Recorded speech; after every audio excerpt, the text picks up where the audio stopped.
बातमीचे प्रायोजक आहेत हॉटेल रोहित। आम्हाला परवानगी देऊन प्रशासनाने रात्री 7 वाजता परवानगी नाकारली। आता कार्यकर्त्यांसोबत बैठक घेऊन पुढची भूमिका स्पष्ट करू, असे बच्चू कडू यांनी अमरावती येथे म्हटलं आहे। कायदा तोडण्याचे काम या ठिकाणी सुरू आहे। न्यायालयात जाणार, पण न्यायालयावर पण देखील शंका आहे। 5 तास पोलीस आयुक्तांनी आमचा प्रचार थांबवला, असा आरोप देखील आमदार बच्चू कडू यांनी केला आहे।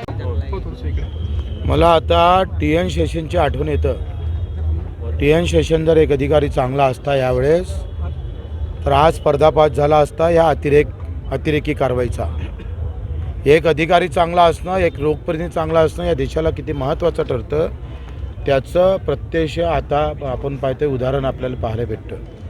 22 तारखेला भाजपला परवानगी नाकारली आणि 23-24ला आम्हाला परवानगी दिली। आता उद्या आमची सभा आहे आणि 7 वाजता आमची परवानगी तोच अधिकारी नाकारत आहे। ही तानाशाही आहे। एक सच्चा नागरिक म्हणून पार्टी आणि जात पात धर्म सोडून आम्ही एक सच्चा नागरिक म्हणून जर याकडे पाहिलं, तर हा अत्याचार गृहमंत्र्याच्या सभेच्याच निमित्तानं कायदा तोडण्याचं काम कोणी करत असेल, तर मला वाटते आता शिल्लक काय राहिलं, कायद्याचं राज्य संपलेलं वाटतं। आणि कोर्टात तर आम्ही जाणारच आहोत, पण त्याच्यावरही शंका आहे। 127 पानाचा नवनीतजी राणाचा रिपोर्ट अहवाल तो निर्णय आहे, तो 2 पानात सर्वोच्च न्यायालयानं उलटा सुलटा करून टाकला। आता मला एक सांगा, 22 तारखेला भाजपाला परवानगी नाकारली या मैदानाची, त्याचे पत्र माझ्याजवळ आहे, तुम्हाला दाखवले मी। आणि 23 तारखेला आता आम्ही कशी तयारी करायची, कुठलं मैदान पाहायचं, आमची प्रचार सभा कशी करायची, आचारसंहितेचं भंगच इथल्या पोलीस प्रशासनानं केलेला आहे। म्हणजे एखाद्याच्या घरात जाऊन त्याचा डाका टाकाचा, अख्खं मर्डर करून, खून पात करून, तोडताड करून, घर पेटून त्याचा ताबा घ्यायचा, अशी ही घटना आहे। या घटनेला आता जनतेनं जबाब दिला पाहिजे।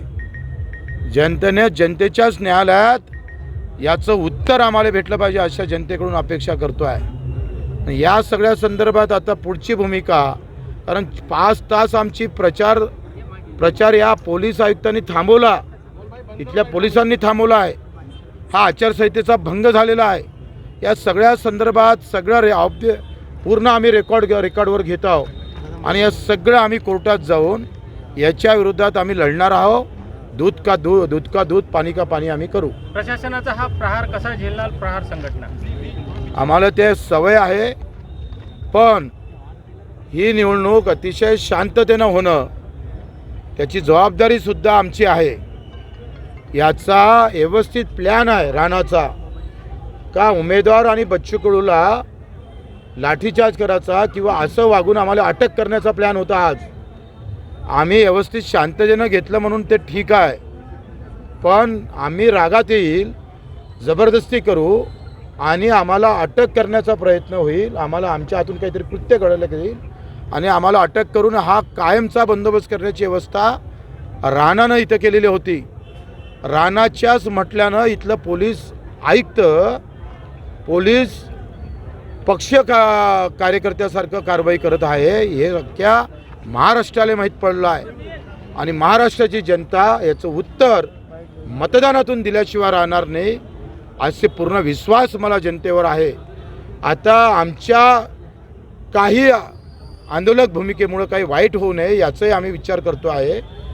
आणि देशाच्या मंत्र्याच्याच सभेमध्ये कायदा पायदळी तुडवल्या जात असेल तर न्याय कोणाकडे मागावं, हे प्रश्न आता खरं तर अनुत्तरित आहे।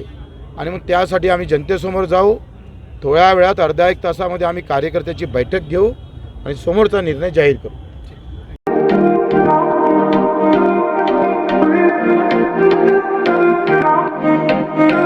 सोलापुरात व्हेज नॉन व्हेज जेवण मिळण्याचं एकमेव ठिकाण हॉटेल रोहित।